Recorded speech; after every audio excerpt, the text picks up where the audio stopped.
Welcome students to our YouTube channel Kavita's study Adda. Students, आज हम इस वीडियो में देखेंगे कक्षा 7वीं का विज्ञान का पाठ 2 प्राणियों में पोषण और इसके प्रश्नोत्तर। अभ्यास के प्रश्नोत्तर। प्रश्न 1, उचित शब्द द्वारा रिक्त स्थानों की पूर्ति कीजिए। मानव पोषण के मुख्य चरण खाली स्थान हैं। उत्तर: अंतर्ग्रहण, पाचन, अवशोषण, स्वांगीकरण एवं निष्कासन। नेक्स्ट, मानव शरीर की सबसे बड़ी ग्रंथि का नाम खालिस्तान है। आंसर: यकृत। आमाशय में हाइड्रोक्लोरिक अम्ल एवं खालिस्तान का स्राव होता है जो भोजन पर क्रिया करते हैं। उत्तर: पाचक रस।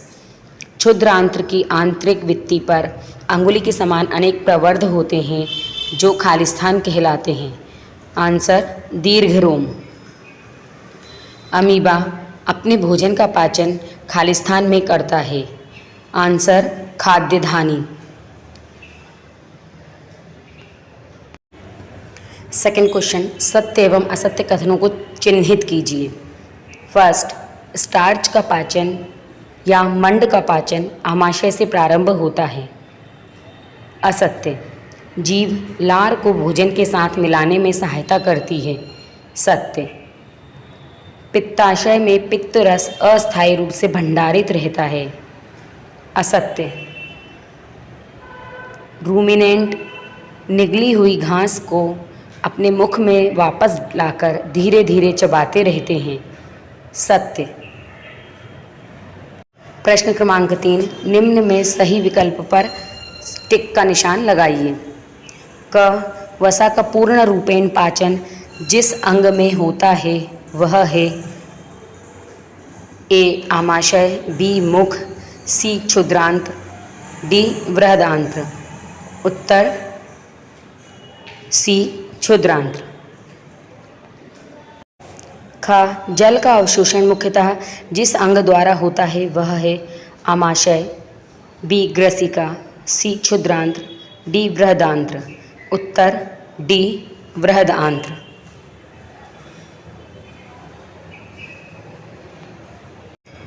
प्रश्न क्रमांक 4, कॉलम ए में दिए गए कथनों का मिलान कॉलम बी में दिए गए कथनों से कीजिए। उत्तर: कॉलम ए, इसमें खाद्य घटक के नाम दिए हुए हैं। कॉलम बी, इसमें पाचन के बाद उत्पाद के नाम दिए हुए हैं। कार्बोहाइड्रेट पाचन के बाद शर्करा में परिवर्तित हो जाता है। प्रोटीन पाचन के बाद अमीनो अम्ल में परिवर्तित हो जाता है। वसा पाचन के बाद वसीय अम्ल एवं ग्लिसरॉल में परिवर्तित हो जाता है। नेक्स्ट क्वेश्चन, दीर्घरोम क्या हैं, वह कहाँ पाए जाते हैं एवं उनके कार्य क्या हैं। उत्तर: दीर्घरोम क्षुद्रांत्र या छोटी आंत की आंतरिक भित्ति पर अंगुली के समान पाए जाने वाली उभरी हुई संरचनाएं हैं। ये दीर्घरोम या रसांकुर कहलाती हैं। यह संरचनाएं क्षुद्र आंत्र की आंतरिक भित्ति पर पाई जाती हैं।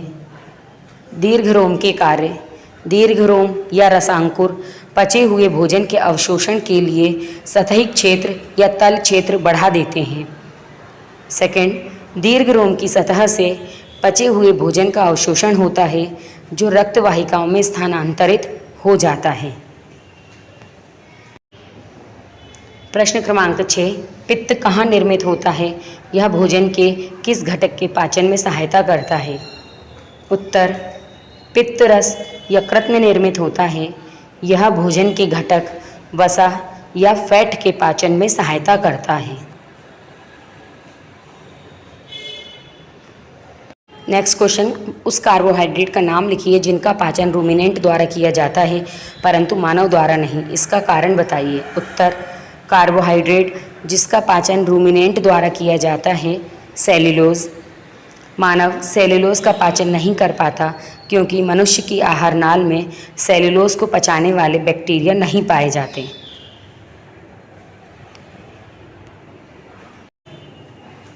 क्या कारण है कि हमें ग्लूकोज से ऊर्जा तुरंत प्राप्त होती है। उत्तर: ग्लूकोज कोशिकाओं में पहुंचकर ऑक्सीकृत हो जाता है, अर्थात ग्लूकोज का कोशिकाओं में पहुंचकर ऑक्सीकरण हो जाता है, जिससे शरीर की जैविक क्रियाओं के लिए तुरंत ऊर्जा प्राप्त हो जाती है।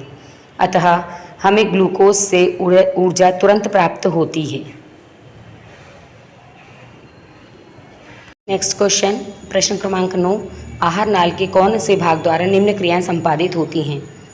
पहला, पचे हुए भोजन का अवशोषण, क्षुद्रांत्र, भोजन को चबाना, मुख गुहा, जीवाणु नष्ट करना, आमाशय, भोजन का संपूर्ण पाचन, क्षुद्रांत्र, मल का निर्माण, मलाशय।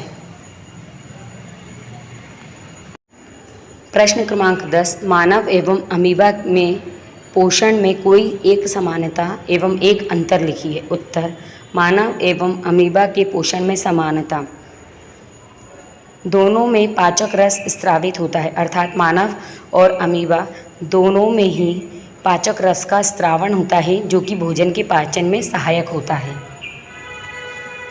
अंतर, मानव में पाचन, अमीबा में पाचन, ऐसे हम 2 कॉलम ले लेंगे। मानव में पाचन, मानव में मुख गुहा से भोजन का अंतर्ग्रहण किया जाता है। अमीबा ये पादाव द्वारा भोजन ग्रहण करता है।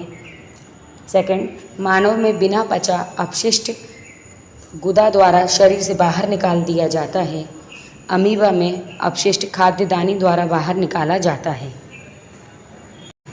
प्रश्न क्रमांक 11, कॉलम ए में दिए गए शब्दों का मिलान कॉलम बी के उचित कथनों से कीजिए। कॉलम ए, कॉलम बी, यहाँ उचित मिलान किया हुआ है। लाला ग्रंथि, लाला रस को स्रावित करना, आमाशय, अम्ल का निर्मोचन, यकृत, पित्त रस का स्त्रावण, मलाशय, बिना पचे हुए भोजन का भंडारण, क्षुद्रांत, पाचन का पूरा होना, बृहद आंत्र, जल का अवशोषण।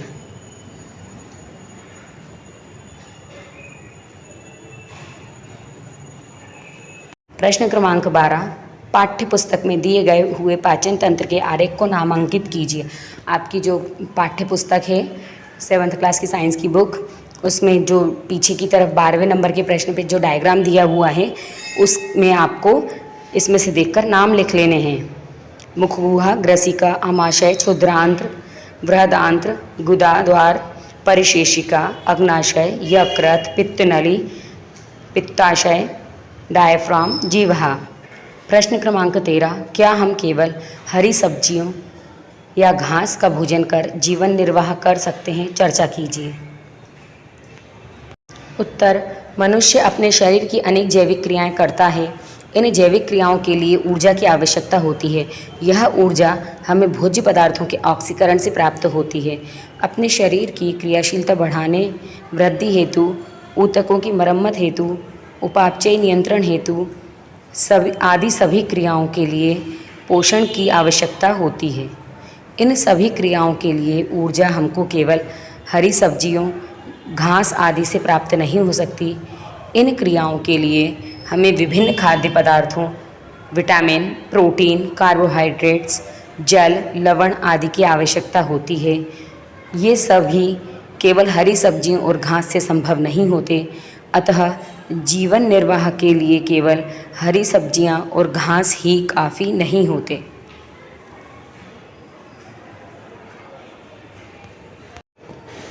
तो स्टूडेंट्स, इस प्रकार से ये वीडियो था जिसमें मैंने क्लास जो 7th है उसका साइंस का 2nd चैप्टर के क्वेश्चन आंसर सॉल्व करवाए। आई होप आपको ये वीडियो पसंद आया होगा। यदि आपको ये वीडियो पसंद आया है तो आप इसको लाइक कर सकते हैं, अपने फ्रेंड्स में शेयर कर सकते हैं और इस चैनल को सब्सक्राइब कर सकते हैं। मिलते हैं नेक्स्ट वीडियो में।